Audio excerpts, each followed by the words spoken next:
여러분 안녕하십니까. 이몽수의 정상회담 1부 시작하겠습니다. 1부에서는 참 개인적으로 굉장히 좀 착잡한 얘기고 국가적으로나 우리 당으로서나 하여튼 참 정말 좀 불행한 얘기라고 할 수 있는데요. 오늘 지금 녹화를 지금 10월 4일 월요일 날 하고 있습니다. 뉴스 등을 통해서 다 확인하셨겠지만 북한에서 지금 연속적으로 이제 미사일 실험을 하고 있는데, 오늘 같은 경우는 SRBM 졸지에 저를 포함해서 많은 참 대한민국 국민들이 국방 전문가가 될지 지금 온갖 지금 군사 용어를 강제로 지금 익히고 있는 상황인데요. 쇼트 레인지 벌리스틱 미사일, 단거리 이제 미사일, 탄도 미사일을 이제 발사 실험을 해서 지금 일본 열도위로 지금 날아가서 지금 아주 일본도 발칵 뒤집어진 걸로 알려져 있습니다. 그러니까 지금 하여튼 최근에 우크라이나 전쟁과 관련해서 지금 푸틴이 연일 전황도 지금 어려워지고 있기 때문에 핵 위협을 제기하고 있습니다. 이게 새로운 얘기는 아닙니다. 2014년 크림반도에 대한 이제 탈취 당시에도 푸틴이 이제 우리와 다투지 않는 것이 최선임을 깨달아야 한다. 러시아는 최고 수준의 핵 무장 국가라는 점을 이제 강조하면서 이제 핵 위협을 한 바 있고요. 최근에 잘 아시겠지만 9월 21일 이제 전황이 어려워지다 보니까 이제 부분 동원령을 이제 내려서 지금 러시아 각지에서 항의 시위 등 또 러시아가 또 혼란에 좀 빠져 있는데, 부분 동원령과 함께 또 핵 위협을 했습니다. 영토가 위협받는다면, 여기서 영토는 이제 국제적으로 인정받는 러시아의 영토가 아니라 지금 자기가 생각하는 러시아 영토, 즉 우크라이나의 점령지를 포함하는 의미겠죠. 영토가 위협받는다면 우리는 분명히 러시아와 국민을 방어하기 위하여 모든 수단을 사용할 것이다. 이는 엄포가 아니다 라고 아주 또 강도 높은 핵 위협을 제기한 바 있습니다. 또 사실은 이제 우크라이나 전쟁을 이제 시작하면서도 누구든 우리를 방해하면 역사상 초유의 결과에 직면하게 될 것이다. 그 다음에 이제 2월 27일 르게이 쇼이구 국방부 장관과 이제 발레리 게라시모프 참모총장에게 육군의 억제력을 특별한 전투 준비로 전하라. 육군의 억제력이라는 것이 이제 핵 전력을 이야기하는 것입니다. 이에 대해서 그래도 푸틴과 러시아가 핵무기를 쓰겠느냐라는 이제 낙관론도 있지만, 결과적으로 러시아의 전황이 지금 급속도로 악화됨에 따라서 이제는 오늘 10월 4일 방송에서 확인하셨겠지만은 이제 우크라이나 동부뿐만이 아니라 남부에 대해서도 우크라이나가 이제 공세로 전환해서 중요한 전략적 거점들을 탈환을 지금 시작하고 있기 때문에, 결과적으로 이제 전술 핵무기는 사용할 가능성이 굉장히 높아졌다. 이전까지는 핵무기를 사용할 확률이 0.1%였다면 지금으로서는 아직도 그것이 50% 이상의 확률은 아니지만 이제 1% 이상 되는, 절대적인 확률은 이제 아직도 희박하지만 상대적인 확률에 있어서는 전쟁이 이제 시작됐을 시점보다는 무조건 10배 이상 핵무기 사용 확률이 높아졌다라는 것도 지금 정말 큰 두려움을 안겨주고 있습니다. 게다가 이제 전술 핵무기를 사용한다면 그 사용처가 이제 황무지이냐, 아니면 병력이 집결되어 있는 전장이냐, 아니면 무고한 민간인들이 거주하고 있는 도시지역이냐, 이런 것도 좀 논란이 되고 있습니다. 더군다나 러시아가 전통적으로 소련 시절부터 이제 확보한 전술 핵무기는 특별히 소형이고 또 굉장히 무기가 가벼워 상대적으로 매우 성능이 있고 뛰어난 것으로 알려져 있기 때문에 이러한 공포가 정말 확산되고 있습니다. 1945년 8월에 이제 미국이 최초로 히로시마와 나가사키에 이제 원자폭탄, 이제 핵폭탄을 투하함으로 해서 핵폭탄이 이제 인류 역사에 전면적으로 등장했는데요. 이후 이제 1949년부터 필두로 해서 소련이 이제 핵무기를 개발함으로 해서 이제 결과적으로 냉전은 이제 핵대치 상태로 시작되었습니다. 그러던 사이에 이제 6.25 전쟁이 이제 터졌고, 이제 지리한 이제 공방전이 이제 시작이 됐는데, 이제 정전을 앞두고서 이제 미국 같은 경우는 중국이 끊임없이 이제 공세를 취하니까 이제 이에 대해서 지속적으로 핵 위협을 사실 제기한 바가 있습니다. 그래서 이제 그런 공세들을 좀 차단을 시키려고 하는 노력들을 했었는데, 근데 문제는 이제 이 6.25 전쟁과 동시에 이제 당시에 이제 미국과 영국의 수뇌부가 모여서 이제 6.25 전쟁, 한국 전쟁에서는 핵무기 사용 옵션은 배제하겠다라는 것이 이제 합의가 되었었다고 합니다. 이제 문제는 이제 영국의 암약하고 있던 소련 간첩 캠브리지 5라는 아주 유명 명문 대학을 나와서 영국의 정보부나 이제 고위 직에 있었던 이들이 이러한 이제 미국과 영국 사이의 합의 내용을 이미 소련에 이제 빼돌렸고, 그러니까 이것을 확인한 스탈린이 한국 전쟁, 6.25 전쟁에서 미국이 핵무기 사용을 할 일은 없다라는 것들을 확인을 받고 아마 이런 내용들을 모 대통령에게 전달을 했고, 그래서 이러한 미국의 핵 위협 속에서도 중공과 소련은 이제 미국이 이게 핵 위협은 뻥카다라는 것 때문에 이제 끊임없이 정말 엄청난 대공세를 지속을 해서 이제 무수한 피해를 입힌 사실이 있습니다. 그다음에 이제 1956년에 이제 당시 이제 이집트의 이제 그 왕정이 무너지고 군인들이 주도가 된, 이게 사실 5.16 혁명에도 굉장히 영향을 끼친 사건이었는데요. 이집트의 나세를 중심으로 한 이제 일단의 군인들이 이제 쿠데타를 해서 이제 정권을 장악하고, 이제 이후 혁명의 이제 간판이었던 나기부 장군은 이제 축출당하고 나세르가 이제 실세를 장악하게 되는데, 여러 가지 사정상 경제 개발을 해야 되는데 마땅히 이제 말을 할 재원은 없고 이런 상황에서 이제 수에즈 운하를 국유화하는, 당시까지는 이제 영국과 프랑스가 이제 소유하고 있었던 그 수에즈 운하를 이집트 소유로 이제 국유화하면서 영국과 프랑스가 아주 대노를 하게 되고, 이런 상황에서 수에즈 운하를 회복을 해야 되겠다라고 해서 이제 이집트를 공격하게 됩니다. 이스라엘과 이제 연합을 해서 이제 이집트를 공격했는데, 당시 이제 소련에서 이제 핵무기를 직접 언급하지는 않았지만 영국과 프랑스가 이제 우리의 가공할 무기를 감당할 수 있겠냐, 당장 이집트에서 철수하라는 식의 성명을 발표를 하고, 이러한 상황에서 아주 유명한 얘기죠. 미국이 이제 여러 가지 사정상 이제 영국과 프랑스의 수에즈 운하 회복을 허용하지 않겠다는 입장을 이제 보이게 되니까, 결과적으로 이제 이러한 미국이 이제 이런 것들을 그 영국과 프랑스를 지지하지 않겠다는 이야기는 결과적으로 이제 핵우산을 제공하지 않겠다, 소련의 공격에 대한 핵우산을 제공하지 않겠다라는 것으로 시사되는 것에 따라서, 당시 핵전력이 전혀 제대로 확보되어 있지 않은 영국, 아예 핵전력이라는 것 자체가 없었던 프랑스가 결국 이제 백기를 들고 그 수에즈에서 철수하게 됨으로써 현재까지 이제 수에즈 운하가 온전히 이제 이집트의 소유로 남아있게 되었습니다. 그러니까 한때 이제 19세기 말 20세기 초까지 세계를 호령하였던 영국과 프랑스가 이제 소련의 핵무기 위협에 완전히 종이호랑이가 되었고, 그래서 이렇게 국제적으로 실추된 이런 상황을 결과적으로 영국과 프랑스 모두 이후 핵전력 확보에 박차를 가함으로써 이제 다시 이제 군사적인 힘을 이제 확보하게 되고 발언력을 높이게 되는 다시 계기가 됩니다. 또 한 번은 이제 1967년 3차 중동전에 민박을 하니까, 당시도 이제 이집트의 나세르가 이스라엘을 공격하겠다는 것들을 공분히 밝히게 되니까, 이에 대해서 이제 이스라엘 측에서 시몬 페레스 당시 총리가 이제 위험용 핵실험, 그러니까 이제 이집트가 군사적 공격을 하지 못하도록 황무지 같은 곳에, 바다 같은 곳에 핵 폭탄을 떨어뜨려서 이집트로 하여금 이제 군사적으로 이제 물러나도록 이렇게 협박을 하자, 이런 제안을 비밀 내각회의에서 한 적이 있었고, 1974년 4차 중동전에서는 초전에 이제 이집트, 당시에는 사다트 대통령이 이끌었던 이집트 군이 이제 이스라엘을 초전에 아주 그냥 밀어붙임으로 해서 이제 이스라엘이 정말 망하는 거 아니냐 하는 그런 위기 상황 속에서 그 이스라엘이 가지고 있는 것으로 생각되는 핵무기를 사용을 이제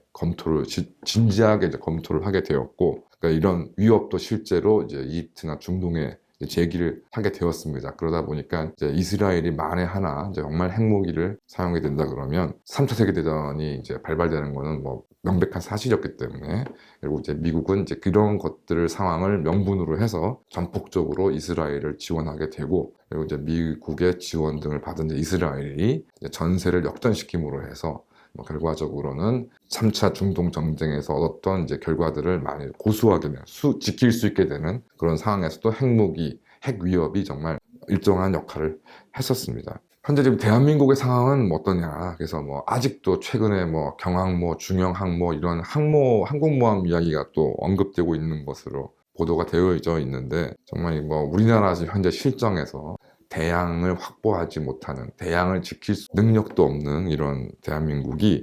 항공모함과 같은 정말 것만 번지르르한 어떤 자원을 확보한다고 지금 정말 몇십 년 동안 지금 폼을 잡고 있는데, 이제 북한 같은 경우는 엄청난 핵탄두, 그다음에 다양한 핵투발 수단, 그러니까 사실상 현대에서는 크게 의미가 없는 장거리 폭격기를 제외한 ICBM, SLBM, 그다음에 단거리, 중거리, 온갖 종류의 탄도미사일들을 지금 개발을 해서 지금 완전히 실전에 사용해도 좀 늦지 않은 전혀 뭐 어색하지 않은 그런 상황에 지금 되어 있고, 결과적으로 이러한 상황에서 최근 여러 가지 뭐 우크라이나 전쟁이나 아프가니스탄 전쟁 종식 등을 이제 지켜봤을 때 정말 예전부터 뭐 미국을 믿어서는 안 된다는 저희 나라 뭐 속설이 있었지만은 정말 믿기 어려운 미국의 핵 우산, 뭐 실제 하는지도 의심스러운 미국의 핵 우산에만 지금 의존하고 있는 상황입니다. 그리고 일전에도 말씀드렸지만 이제 북한은 최근 그 9월 8일 최고인민회의에서 조선민주주의인민공화국 핵무력 정책에 대하여라는 건 최고인민위원회 그 회의 그 법령을 채택했는데요. 이 요지는 여러 가지 사유들을 열거해 놓았지만, 요지는 핵무기 사용 결정 권한을 이제 김정은에게 일임한다. 결과적으로 김정은의 자의적 판단에 기초해서 다른 나라에 대한 핵무기 선제 타격을 가능케 하는 규정을 스스로 마련했고, 여기에 또 비핵 국가들이 다른 핵무기 보유국과 야합할 경우도 핵무기 사용 대상으로 이제 명시를 했습니다. 여기서 말하는 비핵 국가들이라는 나라는 명칭을 불구하고 어느 나라를 지칭하는지 뻔한 것이죠. 결과적으로 한국과 일본, 핵을 갖고 있지 않은 나라들이 핵을 가지고 있는 미국과 즉 연대해서 무언가 움직임을 한 그 경우에도 공격 대상이 될 수 있다고 아주 명백하게 명시를 했습니다. 결과적으로 미국과 현재 연합 군사 훈련을 진행하는 대한민국이 핵 타격 대상임을 이제 명시를 했습니다. 그러니까 이런 점에서 기존에 이제 좌빨 쪽에서 얘기하는 대한민국은 핵무기 공격 대상이 아니라는 말은 새빨간 거짓말로 명확하게 확인되었습니다. 이런 상황이다 보니까 이제 조선일보 이제 9월 30일자 칼럼에 이제 정치 철학을 전공하신 윤평중 항신대 명예교수가 이러한 이제 핵 위협 상황들에 대해서 쭉 칼럼을 쓰시면서, 결과적으로 지금 대한민국에서 가장 긴박한 과제는 나토형 핵 공유나 자체 핵 무장이라고 이분도 결론을 내셨습니다. 개인적으로는 이제 제가 윤평중 교수님을 직접 아는 건 아니지만 제 그 고등학교 동창의 이제 숙부님이 되셔서 대략적인 내용 말씀이나 이렇게 들었고, 이분이 원래는 아주 진보적 성향도 아니셨지만 그렇다고 보수적 성향도 아니셨던 분인데, 또 독일에서 공부를 하셨기 때문에 아무래도 중도 성향의 분이 자신의 아주 특별한 전공도 아닌 이 핵 문제에 대해서 이렇게까지 토로를 하셨다는 정도의 그 칼럼을 쓰셨을 때는 이제 이 핵을 둘러싼 대한민국의 어떤 대처, 그다음에 그 상황이 얼마나 엄중한지가 다시 한번 확인했다고 생각합니다. 이제 이분께서도 어떤 이런 것에 대해서 전문적으로 어떤 견해를 갖고 말씀하신 건 아니겠지만, 현재 미국이 다시 한반도에 핵무기를 배치할 가능성은 저는 거의 없다고 생각이 들고, 설사 핵무기를 배치한다 하더라도 나토식 핵 공유라는 것 자체가 그 자체가 좀 저희가 의문스러운 거지만, 그것도 대한민국에 허용할 가능성은 거의 없다고 생각합니다. 결과적으로 황장수 대표가 계속적으로 말씀하셨던 것처럼 이제 일본과 대만과 연대해서 어떤 핵 무장 확보에 따른 경제 제재나 국제적 제재를 회피하면서 자체 핵무장을 하는 것만이 유일한 해결책이라고 생각이 들고, 이렇게 방향으로 나가야만 지금 러시아나 중국이 이 문제의 심각성을 깨닫고, 이제 북한이 핵무장이 허용됨에 따라 자신들 나라를 향해서도 미국의 동맹국들이 핵무기를 겨냥한다라는 이런 상황들을 정확하게 인식을 하여야 이 문제가 그나마 해결이 될 수 있는 것이라고 생각이 좀 듭니다. 그래서 최근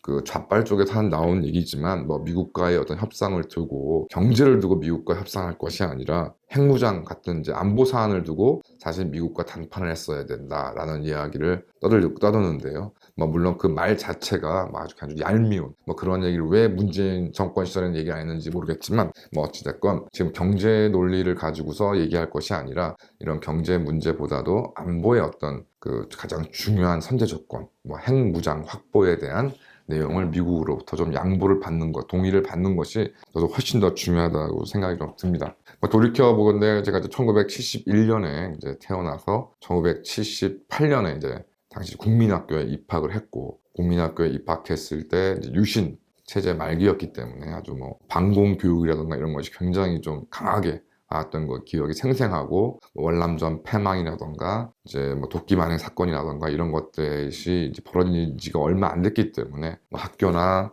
어떤 사회에서 좀 반공, 전쟁 준비 이런 것들이 굉장히 많이 기억이 납니다. 하지만 이제 그때는 예를 들어서 전쟁이 벌어진다 하더라도 우리 이제 일개 국민들이 정말 한 뜻으로 여기에 맞서 싸워 나간다면은 북한의 어떤 남침, 재남침을 막아낼 수 있는 가능성도 있었고 뭐 이런 부분에 대해서 좀 의지를 불태울 만한 그런 상황이었습니다. 그런데 그 이후에 40여 년이 지난 이 마당에는 이제 뭐 대한민국 국민들이 힘을 모아서 맞서 싸울 수 없는, 절대로 해결할 수 없는 핵무기가 북한에 지금 실재하고 있고 그 핵무기가 대한민국을 향해서 지금 세워져 있는 것을 보았을 때 과연 이 40년 동안 도대체 무엇이 발전했고 무엇이 나아졌는지, 도대체 이러한 나라에서 아이를 낳아서 키운다는 것이 참 어떤 면에서 굉장히 무책임한 일이었구나 하는 생각이 좀 들 정도로 좀 굉장히 좀 자괴감이 듭니다. 그 40년 동안 1991년부터 이제 본격적으로 이제 북핵 문제가 대두되면서 정말 만 30년이 지났는데요. 그 만 30년이 지나는 동안 뭐 미국은 말할 것도 없고 대한민국의 위정자들은 뭐 엉뚱하게 초기에 뭐 북핵 시절에 대한 폭격을 막 미국을 반대를 해서 그러니까 미국의 옵션을 사라지게 하고 뭐 그 이후에 뜬금없이 유화 정책이라는 걸 펴내서 이제 뭐 북한을 달래면 핵무장을 포기할 것이다. 대신은 뭐 북한의 핵무장은 뭐 북한의 입장에서는 자위적인 것으로 우리가 이해해야 된다. 이따위 헛소리들을 지난 30년 넘게 짓거려 왔고 지금 그 결과가 정말 제가 지금 여기서 방송하고 있는 곳에서 정말 100km 떨어지지 않은 곳에 엄청난 수준의 핵무기들이 지금 널려있는 이런 상황을 우리가 지금 맞닥뜨리고 있습니다. 그럼에도 불구하고 아직도 북한의 핵무장을 옹호하려고 하고 지원하려고 하는 그런 세력과 그런 북한의 핵무장을 막연히 그냥 뭐 비핵화 어떤 이런 것들로 해결 가능할 것처럼 매일 국민들한테 거짓말하고 있는 좌우 기득권 세력을 보면서 정말 수치심도 없는 어떤 이런 대한민국의 안보를 맡겨서 되겠느냐. 정말 우리 국민들부터 대한민국 안보를 지탱할 수 있는 유일한 방법은 자체 핵무장이라는 것들을 다시 한번 느낄 수밖에 없는 오늘이 참 개인적으로는 굉장히 한탄스럽습니다. 감사합니다.